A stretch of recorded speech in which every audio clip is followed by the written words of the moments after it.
చేసుకోవాలి. ఎందుకు మనకు ఒక మెథడ్, ఒక పద్ధతి అవసరం అంటే ఇది సత్యవాక్యం. దేవుడు తన యొక్క సత్యాన్ని బయలుపరిచాడు. అదేవిధంగా పూర్తిగా తన గురించినటువంటి అంటే ఎంతవరకు బయలుపరచాలో అంతవరకు అంతా కూడా బయలుపరిచాడు. అది మనం అర్థం చేసుకోవాలనుకుంటున్నాడు, దాని ప్రకారం మనం జీవించాలనుకుంటున్నాడు. కాబట్టి ఆ సత్యమే మనల్ని బాగు చేస్తుంది. కాబట్టి ఆ సత్యాన్ని బయటికి తీసుకురావడానికి ఒక పద్ధతి అనేది మనకు అవసరం. అయితే ఈరోజు ఆ పద్ధతికి వెళ్ళడానికి ముందు హార్మ్ఫుల్ మెథడ్స్ ఏమున్నాయి, harmful methods of interpretation.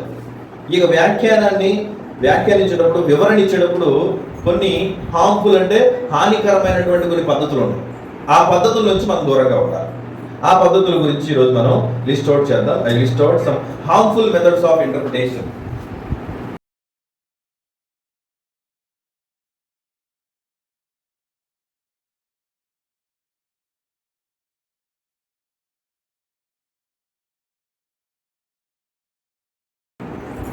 So ఈ మెథడ్స్ అన్ని కూడా 9 methods which are very harmful methods.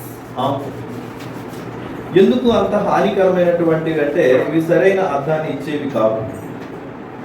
మనం స్టార్టింగ్ నుంచి మనం చూద్దాం. The mystical method. Mystical method, ఈ మిస్టికల్ మెథడ్ గురించి మనం ఆలోచిస్తే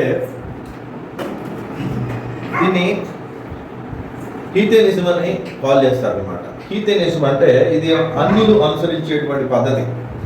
ఇక అన్యులు అనుసరించేటువంటి పద్ధతి ఏంటంటే కొంతమందికి మాత్రమే, some certain people they are tuned with God.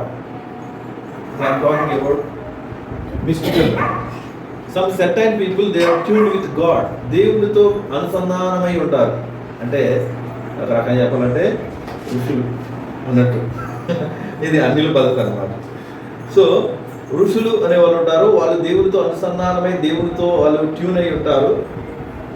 వాళ్ళకి మాత్రమే సరైనటువంటి అర్థం అనేది అర్థం అవుతుంది. వాళ్ళకి మాత్రమే ఒక పరిశుద్ధమైనటువంటి పిలుపు అనేది ఉన్నదని మాట్లాడుతూ ఉంటారు అన్నమాట. సో లైక్ ఋషులు, సాధువులు they are tuned with God. They are tuned with God అంటే దేవుడితో అనుసంధానమై ఉంటారు, వాళ్ళకి మాత్రమే అర్థం అవుతుంది. It is very harmful method. అది అక్కడే కాదు, ఈ చర్చెస్లో కూడా వచ్చేసింది చాలా చోట్ల చూడండి. సో అందుకనే అట్లాంటి ఆచారపరమైనటువంటి విషయాలు చాలా మందిలో కనిపిస్తూనే ఉంటాయి. ఆయనకు మాత్రమే అర్థం తెలుసు. నేను అట్లా అడిగాను కదా ఒకసారి, ఆయన సమస్యలు వచ్చినా కానీ వచ్చి మనల్ని అట్లనే అడుగుతారు. ఒక బ్రదర్ వచ్చి వాళ్ళకి ఏదో ప్రాబ్లమ్స్ ఉన్నాయన్నా, ఇంట్లో కొంచెం బాగాలేదని చెప్పారు. చెప్పిన తర్వాత కొంచెం చూస్తారని చెప్తారా అని అడుగుతున్నారు. చూడడం చెప్పడం ఏంటి అంటే వీళ్ళు దేవునితో అనుసంధానమై ఉంటారు అనేది. మనందరం దేవుడితో అనుసంధానమైన వ్యక్తులే కదా. మనం రక్షణ పడినప్పుడు నీవైనా నేనైనా దేవుడితో బంధంలోకి వచ్చిన వ్యక్తులమే. నువ్వైనా నేనైనా దేవుడి సన్నిధిలో ఒకటే. ఏంటంటే నాకు దేవుడు ఇచ్చిన బాధ్యతను బట్టి, ఆ భారాన్ని బట్టి నేను ఈ పని చేస్తూ ఉన్నాను. మీకు ఇచ్చిన భారాన్ని బాధ్యతను బట్టి మీరు పని చేస్తున్నారు. బట్ దేవుడితో అనుసంధానం అనేది అందరికీ ఉన్నది. కానీ ఒకరే దాన్ని ట్యూన్ అయినట్టుగా, ఒకరికే ఆ యొక్క బంధం ఉన్నట్లుగా, వాళ్ళకి హోలీ కాలింగ్ అంటే ఒక పరిశుద్ధమైనటువంటి పిలుపు అని ప్రత్యేకంగా చూసేటువంటి విధానం బయటే కాదు, అది క్రైస్తవ సంఘంలోకి వచ్చింది. కొంతమంది మన పేర్లు చెప్తే బాగోదు, కానీ చాలా చోట్ల చాలా మంది మధ్య జరుగుతుంది. పేర్లు ఉన్నాయి. ఆ మినిస్ట్రీస్ గురించి జనరల్గా మనం చెప్పచ్చు. ఒక పేరు చెప్తే అంతా కూడా పడ్డా పంచలు అయిపోతుంది. సో దాన్ని మనం జాగ్రత్తగా ఉండాలి. ఇది వాళ్ళకి మాత్రమే ఉన్నట్లుగా, వాళ్ళకి మాత్రమే అర్థమైంది అన్నట్లుగా, కొంతమందికి మిగతా వాళ్ళకి బైబిల్ పూర్తిగా అర్థం కాదేక అన్నట్లుగా మాట్లాడితే అది సరైనటువంటి విధానం కాదు. సత్యం అనేది అప్పుడు అందరికీ చెరువులో ఉండదు. అందుకే అది దేవుడు అర్థమయ్యే రీతిలోనే రాయించాడు కదా. అంటే ఇక్కడ అర్థం ఏంటంటే, ఇక్కడ ఇంటర్ప్రిటేషన్ రిలేటెడ్గా మనం మాట్లాడినప్పుడు బైబిల్ యొక్క సరైనటువంటి అర్థం, సత్యం, వాక్యం యొక్క సత్యాన్ని మనం బయటికి తీసుకొస్తున్నాం. ఆ వాస్తవాన్ని మనం ఎప్పుడు గుర్తుపెట్టుకోవాలి. ఓకేనా? దాని యాక్చువల్ మీనింగ్ తీసుకొస్తున్నాం. వెలిగింపబడేటువంటి రీతి నీకు ఒకలాగా నాకు ఒకలాగా ఉండొచ్చు. ఎలిమినేషన్ సత్యం మనం అది బయటకు వచ్చిన తర్వాత, ట్రూత్ అనేది వచ్చిన తర్వాత, వాస్తవం అనేది వచ్చిన తర్వాత, ఆ ట్రూత్ అది నిన్ను ఒకలాగా వెలిగించవచ్చు, నన్ను ఒకలాగా వెలిగించవచ్చు. But truth is the meaning is same. ఆ మీనింగ్ గురించి ఇప్పుడు మనం మాట్లాడుతున్నాం. దాని అవగాహన లేకపోతే దాని యొక్క వెలిగింపు నువ్వు విధేయత చూపించే దాన్ని బట్టి నీలో ఆ వెలిగింపు ఎక్కువగా ఉంటుంది. దేవుడి గురించి ఇంకా అనేకమైనటువంటి విషయాలు ఇంకా నువ్వు తెలుసుకుంటూ ఇంకా అనేకమైన సత్యాలు వెలిగింపు అనేది నీకు కలుగుతూ ఉంటుంది. మరి వాస్తవం మాత్రం ఒకటే, వాస్తవం మాత్రం ఒకటే, సత్యం మాత్రం ఒకటే. సో దాని గురించి మనం మాట్లాడతాం, అది మిస్టికల్ మెథడ్. సో దీన్ని కూడా మనము ఫాలో అవడానికి వీల్లేదు. ఒకరికి మనం ఆపాదించి ఇలా మనం చేయకూడదు. కొంతమందికి మాత్రమే తెలుసు, పెద్దయ్య గారు వచ్చారు, లేకపోతే ఆయ్య గారు వచ్చారు, లేకపోతే తండ్రి గారు వచ్చారు, లేకపోతే ఆయనకు మాత్రమే ఇవన్నీ తెలుసు, ఇంక వేరే వాళ్ళకి తెలియదు, ఆయన మాత్రం అయితే దేవుడితో ఉంటారు కదా. నాకు కూడా చాలాసార్లు మరి సత్యమే టీవీ కాల్లో కూడా వాళ్ళకు కూడా ప్రాబ్లం వచ్చినప్పుడు కొంతమంది ఇలానే చెప్తున్నారు. ఇంకొంతమంది ఎలా ఏంటంటే వీళ్ళు ఇంకా దేవుడితో ఉంటారు కదా అని వాళ్ళ యొక్క చెవులలో కూడా వీళ్ళ పాపాలు ఒప్పుకోవడం అనేది మనం చూస్తున్నాం. అది కూడా తప్పుడు ఆచారం, తప్పుడు పద్ధతి కదా. వాళ్ళ చెవులకి మనం పాపాలు ఒప్పుకోవడం ఏంటి? సో ఇప్పుడు ఆత్మీయకరమైనటువంటి వ్యక్తులు కొంతమంది ఉంటారు, ఎదిగిన వ్యక్తులు ఉంటారు, అని దేవునితో అనుసంధాన వ్యక్తులుగా, దేవునితో సమానులుగా భావించి అలా చేయడం అదే దట్ ఈస్ నాట్ రైట్. కొంతవరకు మాత్రమే ఆ బైబిల్ గురించిన అవగాహన ఉంటుంది, కొంతమంది మాత్రమే దేవునితో అనుసంధానమై వెరీ క్లోజ్గా ఉంటారు, వాళ్ళకి మనం చెప్పుకుంటే అది వేరే లెవెల్ ఉన్నట్లుగా కూడా అది మీనింగ్ వెళ్ళిపోతుంది. సో ఇక వాళ్ళు చెప్పేది నమ్మితే ఇంకేముంటుంది? సత్యం అనేది రాదు, సత్యం అనేది సరైన విధంగా బయటికి రాదు. తర్వాత మనం ఇంకొక విషయాన్ని మనం చూద్దాం, ఏంటంటే అలిగారికల్ మెథడ్ గురించి మనం ఆలోచిస్తాం. అంటే ఉపమానపరమైన ఒక కథ పరమైనటువంటి విషయాల గురించి ఇక్కడ మనం మాట్లాడాం. ఇక అలిగారికల్ మెథడ్ ఏంటంటే బైబిల్ అంతా కూడా ఒక రిడిల్కి క్లియర్ మీనింగ్ చెప్పండి. It is a big riddle. ఒక చిక్కుముడి, దాన్ని విప్పడం. బైబిల్ అంతా కూడా ఒక చిక్కుముడి, దాన్ని విప్పాలి అంటే మనకి చాలా విషయాలు ఉన్నాయి అన్నట్లుగా కొంతమంది మాట్లాడుతూ ఉంటారు. అయితే దీన్ని బయటికి తీసుకురావడం కోసం వాళ్ళు రకరకాల మార్గాన్ని వాళ్ళు వెతుకుతూ ఉంటారు. ఏంటంటే వాళ్ళకి ఏదైతే సత్యం అనిపిస్తుందో, అంటే it promotes the idea that each person has the right to draw out of various passages of the Bible the lessons he feels is true for him. So thirst for something into it. అంటే తాను ఏదైతే సత్యం అని అనుకుంటాడో తనకి passage నుంచి తనకి నచ్చినటువంటి ఒక అర్థాన్ని తీసుకొచ్చి దానికి కన్క్లూజన్స్ ఇవ్వడానికి ప్రయత్నం చేస్తూ ఉంటారు. అలిగారికల్ అంటారు. అలిగారికల్ అంటే ఒక కథ లేకపోతే ఒక ఉపమానం. అంటే ప్యాసేజ్లో తనకి ఏదనిపించిందో ఆ ప్యాసేజ్ యొక్క అర్థాన్ని వేరియస్ మెథడ్స్ దానికి నచ్చినట్లుగా డ్రా చేసి వాళ్ళు వాడుతూ ఉంటారనమాట. ఇంకోటి ఏంటంటే ఇతను కూడా ప్యాసేజ్ నుంచి డ్రా చేస్తాడు, ఒక అర్థాన్ని ఇస్తాడు, ఇంకా వేరే వాళ్ళు ఇంకొక అర్థాన్ని ఇచ్చారనుకో, సో దీనికంటే బెటర్ అర్థాన్ని నేను ఇవ్వగలను అన్నట్లుగా వాళ్ళు ఇంకా బెటర్గా ఎక్స్పోజ్ చేసి చెప్తారనమాట, ఒక స్టోరీ చెప్పి. సో దీని ఏంటంటే ఒక అలిగారికల్ అంటే ఒక కథనము, ఒక స్టోరీ, ఒక పిట్ట కథలాగా వాళ్ళకి నచ్చినట్లుగా కొన్ని అర్థాలను తీసుకొచ్చి వాటికి జమ చేసి చెప్తూ ఉంటారు. సో వేరియస్ మెథడ్స్, ఒక్కొక్కరు కూడా వేరియస్, అంటే ఈ promotes the idea that each person has the right to draw out various passages of the Bible. అంటే ప్రతి ఒక్కరికి కూడా ఒక్కొక్క పద్ధతి ఉంది, దాని ప్రకారం వాళ్ళు నచ్చినట్లుగా దాన్ని చదవచ్చు అనేది ప్రమోట్ చేయడం. అంటే నీకు ఒక పద్ధతి ఉంది, నేను కొన్ని ప్యాటర్న్స్ ని డ్రా చేయొచ్చు, నువ్వు కొన్ని డ్రా చేయొచ్చు, ప్రతి బ్రదర్ కొన్ని డ్రా చేయొచ్చు. అంటే ఒక్కొక్కరు ఒక్కొక్క అర్థాన్ని ఇవ్వచ్చు. అది తప్పుడు పద్ధతి.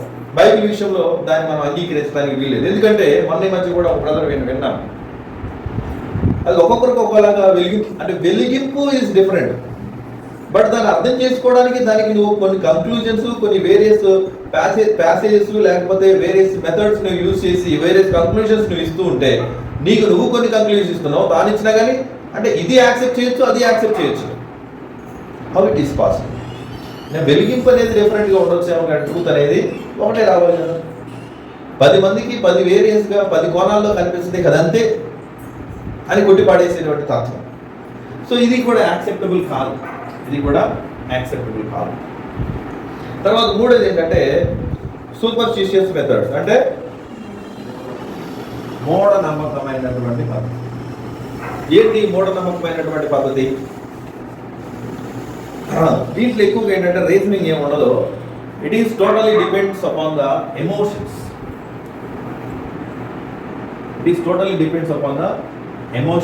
There is no reasoning. అంటే rich emotions, poor reason. Rich emotions and poor reason.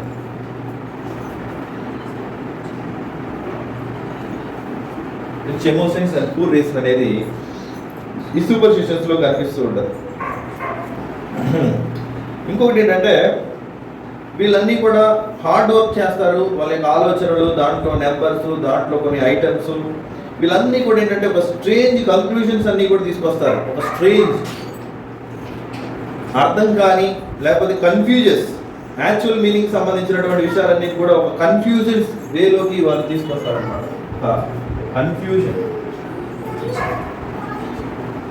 కన్ఫ్యూజన్లోకి దించేస్తారు. ఇది మూఢనమ్మకమైనటువంటి పద్ధతి అన్నమాట. అంటే స్ట్రేంజ్ కన్క్లూషన్స్ అంటే నిజమైనటువంటి అర్థానికి ఇవన్నీ దగ్గరగా ఉండవు. ఇంకా orderly arrangements and divisions naturally found in the Bible. బైబిల్లో సాధారణంగా ఉండేటువంటి విభాగాలు కానీ, బైబిల్లో దేవుడు ఏర్పాటు చేసినటువంటి ఆ ప్యాసేజ్, ఆ క్రమము కానీ వీటన్నిటికీ విరుద్ధంగా ఉంటుంది వాళ్ళు తీసుకొచ్చే కన్క్లూజన్స్. అంటే బైబిల్లో చెప్పేటువంటి ఆ క్రమము, ఆ పద్ధతి, అక్కడ ఉన్న కాంటెక్స్ట్కి ఇవన్నీ కూడా మ్యాచ్ అవ్వకుండా ఉండకుండా కొన్ని కన్క్లూజన్స్ వచ్చేస్తాయి. వీళ్ళు కూడా డీప్ స్టడీ చేస్తారు. డీప్ స్టడీ అంటే రీజనింగ్ అనేది వాడరు. రీజనింగ్ అంటే ఒక రకంగా చెప్పాలంటే common sense. So minimum reasoning అనేది వాడరు. యాక్చువల్గా దీనికి సంబంధించి రీజనింగ్ అనేది మనకు కంపల్సరీగా ఉండాలి. అంటే కామన్ సెన్స్ అనేది కొంతవరకు వాడాలి. పూర్తి కామన్ సెన్స్ మీద వెళ్ళకపోయినా కామన్ సెన్స్ అనేది వాడాలి. ఇది ఏదో ఆధ్యాత్మికమైనటువంటిది కాబట్టి మనం ఆ ఆధ్యాత్మికమైన కోణంలోనే ఆలోచించాలి అనే పీక్ స్టేజ్లోకి, మూఢ నమ్మకమైనటువంటి స్థితిలోకి మనం వెళ్ళిపోకూడదు. కొంచెం కామన్ సెన్స్ అనేది needed for this. Violation of the common sense will leads to the misunderstanding of the Bible.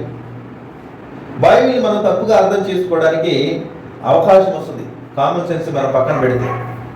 So ఇక్కడ కామన్ సెన్స్ రిలేటెడ్ ఇక్కడ విషయం ఏంటంటే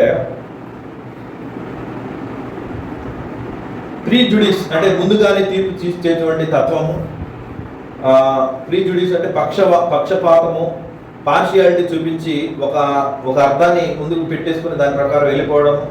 ప్రీ కన్సీవ్డ్ ఒపీనియన్ అంటే ముందు కలిగి ఉన్నటువంటి అభిప్రాయం ఏదైతే ఉందో అది అలానే పెట్టుకుని ఉండడం. విష్ఫుల్ థింకింగ్ అంటే తనకి ఇది అనిపిస్తుంది, తనకి ఇదొక కారణం, ఇదొక డిజైర్ అనిపిస్తుంది కాబట్టి దాని ప్రకారం వెళ్ళిపోవడం. అలా వెళ్ళకూడదు కదా, కొంచెం కామన్ సెన్స్ వాడాలి. తర్వాత జనరలైజేషన్ అంటే ఏదో జనరల్ ఒపీనియన్, ఏముంది దీని అర్థం ఇదై ఉండట్లే అని సింపుల్గా జనరలైజ్డ్ వేలో చూడడము. ఇంకోటి అంటే appeals to the human authority అంటే ఈ భూమి మీద అంటే ఎవరైతే క్రిస్టియన్ ఫేమస్ పీపుల్ ఉన్నారో, నేమ్స్ ఉన్నాయో, వాళ్ళు ఏం చెప్తే వాళ్ళ అథారిటీని మనం యాక్సెప్ట్ చేయడం. ఇప్పుడు ఫేమస్ స్పీకర్స్ ఉన్నారు, టీవీ స్పీకర్స్ ఉన్నారు, యూట్యూబ్లో మిలియన్స్ సబ్స్క్రైబర్స్ ఉన్న స్పీకర్స్ ఉన్నారు. వీళ్ళందరూ ఏంటంటే వాళ్ళు చెప్పారు కదా వాస్తవం అవుతుందా? అవదు. అంటే అథారిటీని, హ్యూమన్ అథారిటీకి ఎక్కువ ప్రయారిటీ ఇవ్వకూడదు. కాబట్టి కామన్ సెన్స్ వాడాలి మనం. వాళ్ళు చెప్తే ట్రూత్ అయిపోదు. తర్వాత అపీల్స్ టు ద పాపులారిటీ అంటే ఒక విషయం అందరూ నమ్ముతున్నారు, నువ్వు ఒక్కడే నమ్మట్లేదు, జనం అంతా నమ్ముతున్నారు కాబట్టి ఇది సత్యం అనడానికి లేదు. అందరు నమ్మితే సత్యం అవుతుందా? అది సత్యమై ఉండాలి. అంటే ఎక్కువ పాపులారిటీ, ఎక్కువ పర్సెంటేజ్ ఆఫ్ పీపుల్ బిలీవ్ చేస్తున్నారు కాబట్టి అది సత్యం అవడానికి లేదు. ఇప్పుడు సంఘాలు వచ్చేసినాయి. పరిశుద్ధాత్మ దేవుడి మీద తప్పుడు అవగాహన ఉన్నటువంటి సంఘాలు ఇప్పుడు పోకోలడు. 19th సెంచరీలో, ఈ 20th సెంచరీలో పోకోలడు పెరిగిపోయింది. మరి వాళ్ళు చేసేదంతా కరెక్టా? వాళ్ళు చేసేటువంటి క్రమమైనటువంటి పద్ధతి అక్కడ ఉందా? సత్యవాక్యానికి దగ్గరగా ఉందా? లేదు. అట్లాంటి అన్ని యాక్సెప్ట్ చేసే వాళ్ళ పర్సెంటేజ్ ఎక్కువ పెరిగింది. అట్లాంటి సత్యం వాళ్ళు అనుసరించే సత్యం అవుతుందా? బైబిల్ చెప్పేసి ఓకే, అందరూ వెళ్ళిపోతున్నారు, నువ్వు ఒకడే పిచ్చోడు బాబు అన్నట్లు మన దగ్గర చూసినంత మాత్రాన మనం వాళ్ళు అంగీకరించాల్సిన అవసరం లేదు. సత్యాన్ని మనం అంగీకరించి మనం నడుచుకుంటాం. సో అంటే ఇవన్నీ కూడా రాంగ్ మెథడ్స్ అనమాట, రాంగ్ ఐడియాలజీస్. ఇంకా 5 minutes ఉంది, అయిన వరకు చెప్తాను, తర్వాత మిగతా కంటెన్షన్. జస్ట్ ఇవి గుర్తుపెట్టుకోవడానికి మెథడ్స్ కొద్దిగా గుర్తుంటే చాలు. మెయిన్ ఇట్లలో మనం డీప్గా మనం స్టడీ చేద్దాం వాస్తవం.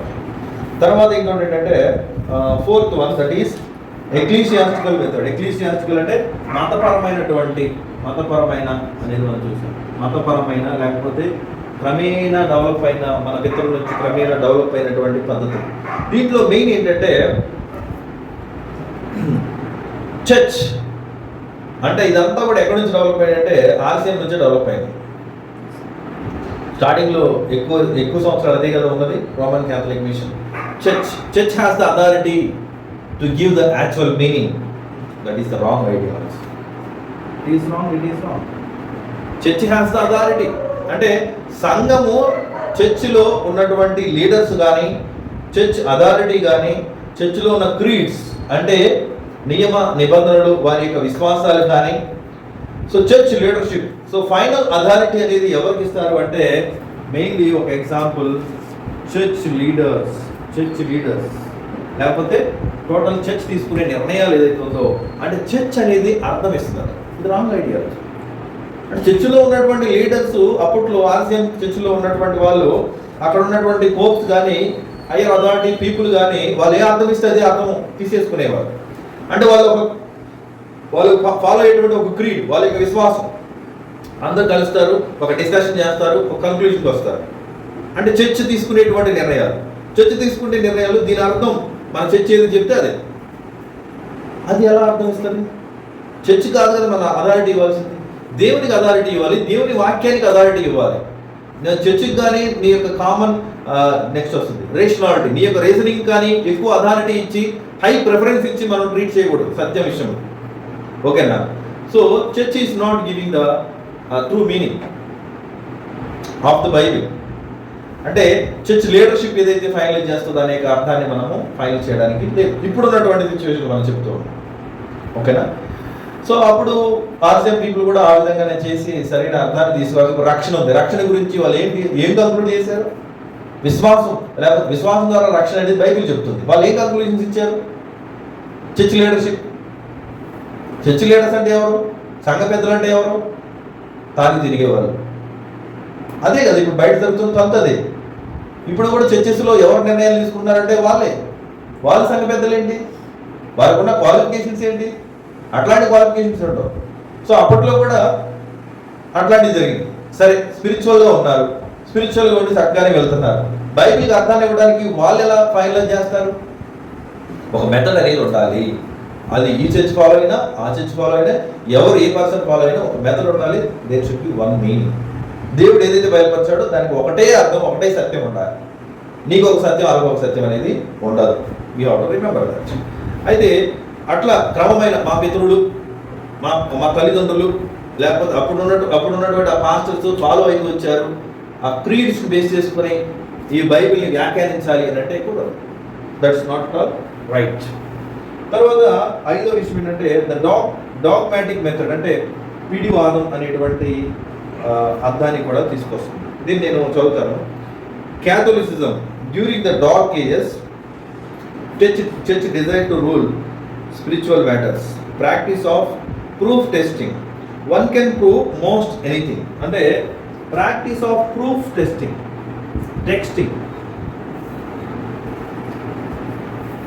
Proof texting. ఒక విషయాన్ని మాట్లాడతారు చర్చ్ ఒక విషయాన్ని మాట్లాడి, అప్పట్లో ఉన్న క్యాథలిజంలో ఇది ఎక్కువ వచ్చింది. ఆర్సిఎంలో వాళ్ళు నువ్వు ఏదన్నా అడుగు, నువ్వు వచనం చెప్తుందంట, అది సరైన అర్థాన్ని ఇవ్వదు.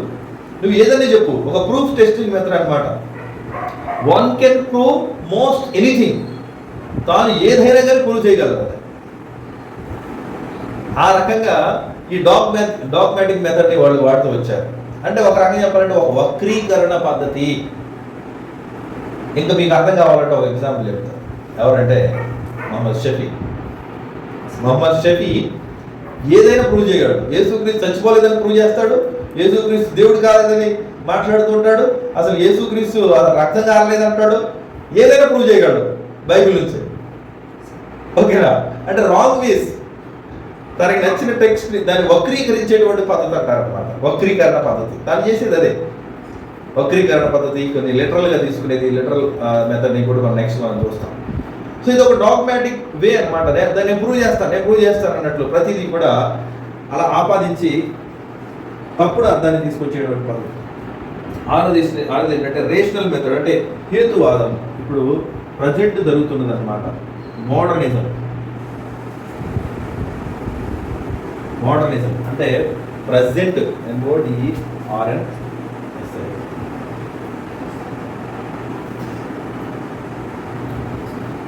మోడర్నిజం అంటే ఈ హేతువాదం ఇప్పుడు మోడర్న్ అందరూ ఫాలో అవుతున్నటువంటి పద్ధతి.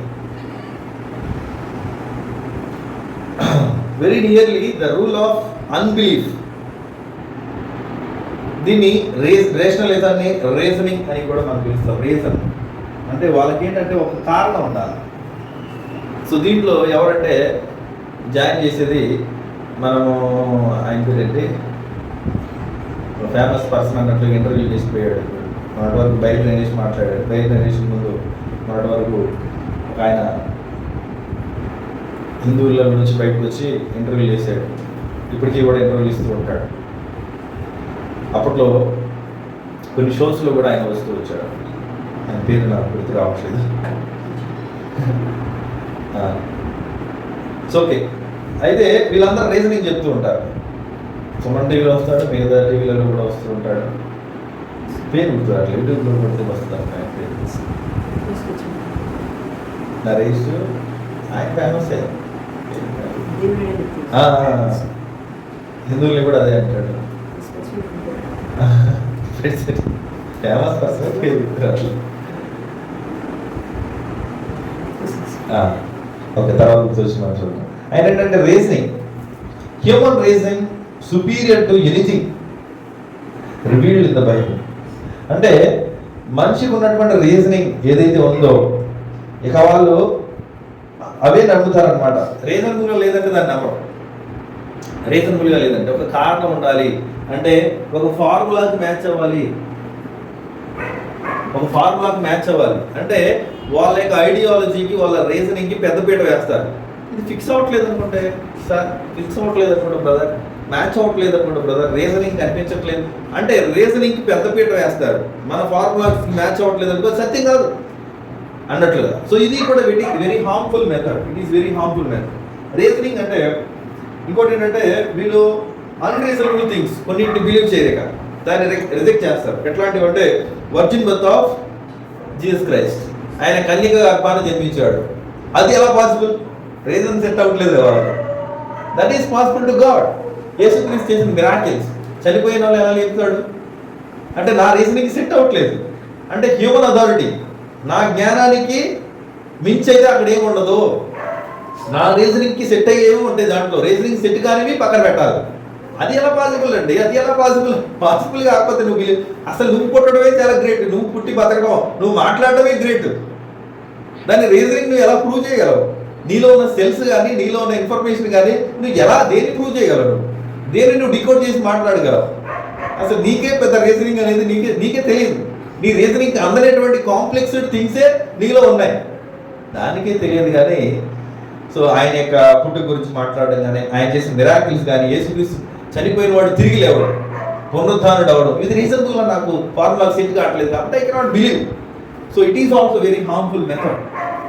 హేతువాదులందరూ కూడా దీన్ని బేస్ చేసుకుని మాట్లాడుతూ ఉంటారు. ఇంకా వీటిని నేను త్వరగా కంక్లూడ్ చేస్తాను. స్పిరిచువల్ మెథడ్ అంటే ఇందాక మనం ఆల్రెడీ మాట్లాడాను. మిస్టికల్ మెథడ్ కూడా స్పిరిచువల్ మెథడ్ కిందే వస్తుంది. మిస్టికల్ మెథడ్ కూడా స్పిరిచువల్ మెథడ్ కింద వస్తుంది. అంటే దైవభక్తికి ఎక్కువ పెద్దపీట వేసి enables everyone to understand the scriptures, light of the God in the soul. ఇది క్రిస్టియానిటీలో కూడా వచ్చింది. ఏంటంటే ఎక్కువ దైవభక్తి, ఇది క్రిస్టియానిటీలో ఇప్పుడు మనం మాట్లాడుతున్నాం. దైవభక్తి అని అంటారు. ఎక్కువ దైవభక్తి కలిగినటువంటి వ్యక్తులు వాళ్ళకి వాళ్ళలో ఉన్న దేవుడు, పరిశుద్ధాత్మ దేవుడు వెలుగుని చేస్తాడు. పెద్ద పద్ధతులు ఏమీ అవసరం లేదు. అది మన బ్రదర్ దగ్గర నేను విన్నాను. సో మన బ్రదర్ దగ్గర నేను విన్నాను, దానికి మీరు ఏమైనా పుస్తకాలు చదివారా అని అడుగుతున్నారు. పుస్తకాలు చదివితే మనం ఫాలో అవ్వకూడదు. పుస్తకాలు ఫాలో అవ్వకూడదు. బైబిల్కి సంబంధించినటువంటి రిలేటెడ్ బుక్స్ మనం చదవకూడదు. దాని అర్థాన్ని ఇచ్చేవి మనం చదవకూడదట. వాళ్ళు చెప్పేటువంటి విధానం ఎలా ఉందో చూడండి. దాని అర్థాన్ని ఇచ్చేది మనం చదవకుండా ఎలా ఉంటాం? మీరు థియాలజీ చేశారంటే అది వెరీ పెద్ద తప్పిక వాళ్ళ దృష్టిలో. టోటల్గా చెప్తున్నారంటే ఇది పెంతుకోస్తలిజం ఉన్నటువంటి పెద్ద ప్రాబ్లమ్స్. దాదాపు 2-3 ప్రాబ్లమ్స్ దానికి సంబంధించిన ఇందాక ఫస్ట్ మాట్లాడిన ప్రాబ్లం కూడా దాంట్లో. దైవభక్తి ఎక్కువగా అంటే ఒకరికి ఆపాదించడం అంతే. వాళ్ళు ఏం చెప్తే అది రైట్ కాదు, అది వాస్తవం కాదని చూడరు. ఇప్పుడు కూడా అంతే. ఇక్కడ దీంట్లో వెరీ స్పిరిచువల్, అంటే ఆధ్యాత్మికతలో వెరీ స్పిరిచువల్గా చూస్తారు. అంటే సత్యాన్ని బయటికి తీసుకొచ్చేటప్పుడు అంత ఆ స్పిరిచువాలిటీ కాదు కావాల్సింది, వాస్తవాలు కావాలి. ఆ మెథడ్లోకి మనం నెక్స్ట్ వీక్ వెళ్దాం. సత్యాన్ని బయటికి తీసుకురావడానికి మనకు కావాల్సింది వాస్తవాలు, ఒకదానికి ఒకటి అది మ్యాచ్ అవ్వాలి. అప్పుడు ఆ సత్యం అనేది బయటకు వస్తుంది, దాని వివరణ అనేది మనం కరెక్ట్గా ఇవ్వగలం. ఆధ్యాత్మికతలోకి వెళ్ళిపోయి మన దేవుడు ఉన్నాడు, మన హృదయంలో ఉన్నాడు, ఆయన చెప్తాడు అంటే ఆయన ఏది చెప్తే ఈ వాక్యం యొక్క అర్థం అదే కాదు. అంటే హృదయంలో దీని అర్థం ఇది అంటే అది ఊహాజనితమైనటువంటి కొన్ని విషయాలు, కొన్ని కల్పితాలు, కొన్ని కళలు, కొన్ని దర్శనాల్లాగా ఊహించుకొని దానికి తప్పుడు అర్థాన్ని ఇచ్చేటువంటి పద్ధతి కూడా ఉండదు. ఇంకొకటి అపాలజెటికల్ అంటే ఆల్రెడీ నేను మాట్లాడాను. Everything that found in the scripture, ఎవరైతే మాట్లాడుతున్నారో అనేది వారికి అవసరం లేదు, ఏం మాట్లాడుతున్నారు అనేది అవసరం లేదు. ప్రతి దానికి కూడా ఒకే వెయిటేజ్ ఇచ్చి వాళ్ళు ముందుకు తీసుకెళ్తారనమాట. రూల్స్ని, ఇక్కడ స్పెసిఫిక్ రూల్స్ని ఫాలో అవ్వరు. టు నో హూ స్పీకింగ్ అంటే ఎవరు మాట్లాడుతున్నాడు, బైబిల్లో దేవుడు మాట్లాడుతున్నాడా లేకపోతే వేరే వ్యక్తి మాట్లాడుతున్నాడా. దేవుడు మాట్లాడుతున్నప్పుడు దానికి ఒక సత్యమైనటువంటి వివరణ, సత్యం అనేది ఉంది. ఇప్పుడు సాతాను మాట్లాడుతున్నప్పుడు వాడు అబద్ధాలు వెళ్ళబుచ్చి అబద్ధాలు మాట్లాడతాడు. అంటే దేవుడు మాట్లాడుతున్నటువంటి లేకపోతే దైవభక్తి కలిగిన వ్యక్తులు అక్కడ బైబిల్లో మాట్లాడుతున్నటువంటి వారు ఒక సత్యాన్ని తీసుకుంటారు, ఆ సత్యం అనేది చెప్పబడుతుంది. అక్కడ సాతాను మాట్లాడేటప్పుడు కొన్ని అసత్యాలు, అబద్ధాలు మాట్లాడతారు. అంటే దీనికి దానికి ఒకే వెయిటేజ్ ఇస్తారు. ఇట్ ఈస్ అపాలజెటిక్ మెథడ్ అంటారు. మీకు మ్యాటర్ అర్థమవుతుందా? ఎవరు మాట్లాడుతున్నారు అనేది కాదు, ఇక సాతాను మాట్లాడినా అది ట్రూతే, సాతాను ఎలా మాట్లాడినా అది ట్రూతే. అంటే ఎదుటి వాడిని కన్విన్స్ చేయడానికి కొన్ని వాడేటువంటి పద్ధతులు అనమాట. It records anything and everything that can be found in scripture to be from God, no matter who is speaking necessary rules. అంటే no matter who is speaking, ఎవరు మాట్లాడుతున్నారు అనేది కాదు. సో వాళ్ళు లేఖనాల్లో కనిపిస్తుంది అంతే. దీనికి ఒక మాట చెప్తాను, ఎలా అంటే బైబిల్ వ్యభిచారాన్ని ప్రోత్సహిస్తుంది. బైబిల్లో ఉన్న దేవుడు క్రూరుడు అన్నట్లు కొంతమంది మన కరుణా కోసం మాట్లాడతారు కదా. ఎక్కడ మాట్లాడతాడు? పాత నిబంధన గ్రంథంలో కొంతమంది ఏం చేస్తారు? వ్యభిచారం చేస్తారు. వ్యభిచారం చేస్తున్నారు కదా అని చూసారా, బైబిల్ వ్యభిచారం ప్రోత్సహించింది. కానీ దేవుడు తర్వాత వారిని శిక్షించింది చెప్పరు. నాకు అర్థమైంది నీకు? అంటే ఎవరు మాట్లాడుతున్నారు, అక్కడ పరిస్థితి ఏంటి, అక్కడ సిచ్యువేషన్ ఏంటంటే దే ఆర్ నాట్ కన్సిడరింగ్. ఎదుటి వాళ్ళని నిందించడం, ఎదుటి వాళ్ళని తప్పు పట్టడమే వీళ్ళ పని. సో ఆ రకంగా ఈ యొక్క మెథడ్ అనేది డెవలప్ అయింది. తర్వాత చాలామంది అమాలేకీలందరినీ కూడా సమూలంగా నాశనం చేసేయమన్నారు. సమూలంగా నాశనం చేసేసిన తర్వాత వారి తల్లుల్ని, పిల్లల్ని, లేకపోతే తండ్రుల్ని అందరినీ కూడా నాశనం చేసి, కానీ యవన స్త్రీలను మాత్రం, వివాహం అవ్వని వాళ్ళు మాత్రం, అమాలేకీలు కాదు వేరే వాళ్ళు, ఒక చోట యవన స్త్రీలు మాత్రం అలానే ఉంచమని చెప్తారు. ఎందుకు? వారు పవిత్రులైనటువంటి వారిని, దేవుడు పరిశుద్ధుడు, పవిత్రతను ఆయన ఎంకరేజ్ చేస్తాడు. సో ఆ టైంలో అదొక కాంటెక్స్ట్ వేసేసుకుని దేవుడు అనుమతించాడు. అంటే దేవుడు చూసారా, వాళ్ళతో వ్యభిచారం చేయడానికి వాళ్ళ కన్యకలు కావాలట, వాళ్ళ ప్రత్యేకపరిచాడు, తప్పుడు అర్థాన్ని తీసుకొస్తున్నాడు.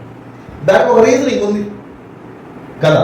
ప్లస్ అక్కడ ఇంకోటి ఏంటంటే అందరిని చంపించాడు. అందరిని చంపించాడంటే పిల్లల్ని సహా చంపించేసాడు. అంటే దేవుడు ఎంత క్రూరుడు అనేటువంటి అర్థాలు తీసుకొస్తాడు. అంటే వాళ్ళకి నచ్చిన అర్థాన్ని తీసుకొచ్చేటువంటి తత్వం. ఎందుకు దేవుడు చంపాడు?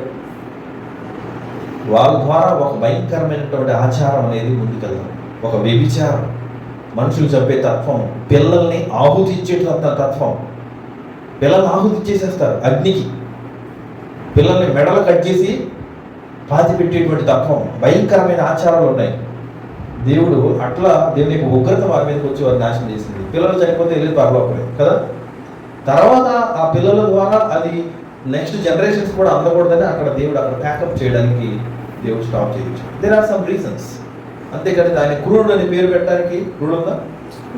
సో రకరకాల తప్పుడార్థాలు తీసుకొస్తూ ఉంటారు. చివరికి ఏంటంటే లిటరల్ మెథడ్, అంటే అక్షరార్థంగా తీసుకోవడం. అక్షరార్థంగా తీసుకుంటుంటే it forces the Bible to be literal even when it is obviously symbolic. Obviously symbolic అంటే కొన్ని సింబాలిక్ అంటే రూపకాలంకారమైన, ఇప్పుడు కొన్ని పోలికలు పోయిటరీ గురించి మాట్లాడేటప్పుడు, లేకపోతే హిస్టరీ గురించి మాట్లాడేటప్పుడు, లేకపోతే మా పొయిటికల్ బుక్సే మనకి ఎక్కువగా ఉంటాయి. యేసు ప్రభువు చాలా పోలికల గురించి కూడా మాట్లాడి కొన్ని పోల్చి చెప్పడం. సో పోయిటరీలో పోలికలు ఉంటాయి. ఆ పోలికలకి కూడా లిటరల్గా అక్షరార్థంగా తీసుకొని దాని యొక్క మీనింగ్ని ఇచ్చినట్లయితే that literal method also not good. అక్షరార్థంగా తీసుకోకూడదు,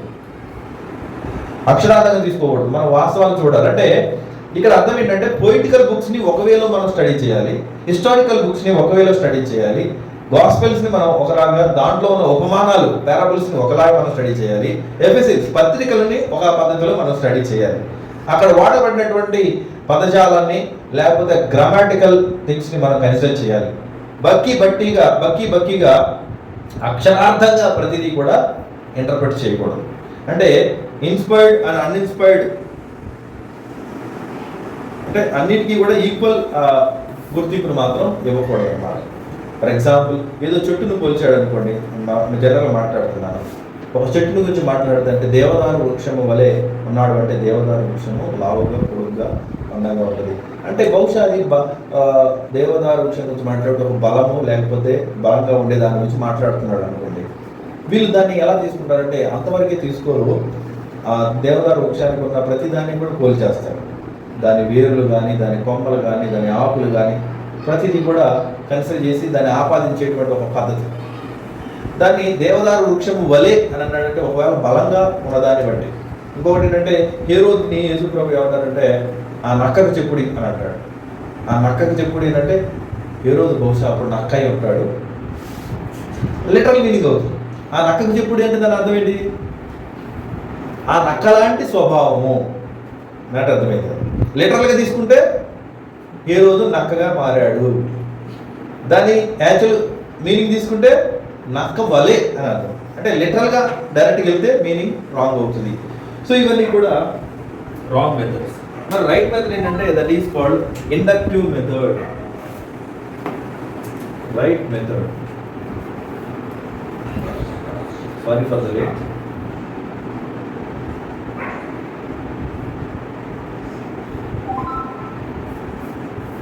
It is fully based on the facts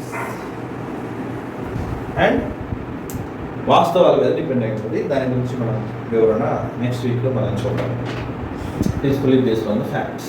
inductive మెథడ్ని మనం ఫాలో అవ్వాలి. పైన అన్నీ కూడా హార్మ్ఫుల్ మెథడ్స్. సో దాని అర్థం మీకు బహుశా కొన్నిసార్లు మీకు అర్థమయ్యే ఉంటుంది. నేను మ్యాక్సిమం కొన్ని వరకు టచ్ చేసి ఉంటాను బేసిక్గా. ఇండక్టివ్ మెథడ్ ఏంటంటే కొన్ని వాస్తవాలు, సత్యవాక్యంలో నుంచి వాస్తవాలు బయటకు వస్తాయి. ఈ వాస్తవాలు ఇదొక వాస్తవం, ఇదొక వాస్తవం, ఇదొక వాస్తవం. ఈ వాస్తవాలు ఒకదానికి ఒకటి హార్మోనైజ్ చేయబడాలి. అంటే ఒకదానికి ఒకటి యాక్సెప్ట్ చేయగలిగేటువంటి విధానం ఉండాలి. వాస్తవాలు హార్మోనైజ్ అంటే ఒక ఆర్డర్లో, ఒక పద్ధతిలో. హార్మోనైజ్ అంటే మనకు తెలుసు కదా, హార్మోని అంటే ఒక పద్ధతి, ఒక క్రమం అన్నట్లుగా. సో ఒకదాన్ని ఒకటి పరిశీలించి ఒక క్రమ పద్ధతిలో ఒకటొకటి అంగీకరించగలిగేటువంటి తత్వం ఆ వాస్తవాల్లో ఉండాలి. అంతేగాని వాస్తవం బయటకు వచ్చింది, ఒక వాస్తవానికి ఇంకో వాస్తవానికి మనం లింక్ పెట్టకూడదు, దాన్ని దీన్ని కంపేర్ చేయకూడదు అంటే కష్టం. ఇక్కడ వాస్తవం, ఇక్కడ వాస్తవం, ఇక్కడ వాస్తవం. ఈ వాస్తవాలని ఒకవేళ మనం సార్ట్ చేస్తే ఈ వాస్తవం ఇక్కడికి వచ్చి, ఇది ఇక్కడికి వచ్చి ఒక ఆర్డర్లో పెడితే ఒక సరైన ట్రూత్ బయటకు రావడం కానీ. సో ఈ వాస్తవం ఉంది, ఈ వాస్తవం ఉంది. ఈ వాస్తవం క్లియర్గా అర్థం కావాలంటే ఈ ప్రీవియస్ దాన్ని స్టడీ చేస్తే అర్థమవుతుంది. అదొక లింక్. అంటే ఒకదాన్ని ఒకటి చెక్ చేయగలగడానికి ఏదో చేయాలి. ఓకేనా? సో అట్లా క్లియర్ ఫ్యాక్ట్స్ అన్నీ కూడా ఒక పద్ధతిలో మనం వెళ్తున్నప్పుడు దీన్ని బాటమ్ అప్ అప్రోచ్ అని కూడా కాల్ చేస్తాం. బాటమ్ అప్ అప్రోచ్, కింద నుంచి వెళ్ళమన్నమాట. అంటే స్పెసిఫిక్ కంక్లూజన్స్ నుంచి జనరల్ కంక్లూజన్స్ రావడం గుర్తుపెట్టుకోవాలి. అంతేగాని జనరల్ కంక్లూజన్ నుంచి స్పెసిఫిక్ కంక్లూజన్ రావడం కాదు. స్పెసిఫిక్ కంక్లూజన్స్ ఈ వాస్తవాలన్నీ కూడా పేర్చి దగ్గరికి మనం తీసుకొచ్చినప్పుడు ఒక సాధారణమైన మంచి ట్రూత్ అనేది, వాస్తవం అనేది బయటకు వస్తుంది. Okay, that is the inductive study లేకపోతే inductive method. Thank you. Praise the Lord. దేవుడు మనం దీవించుగాక. ఇంకా మనం తర్వాత విషయాల్లో ముందుకు వెళ్దాం.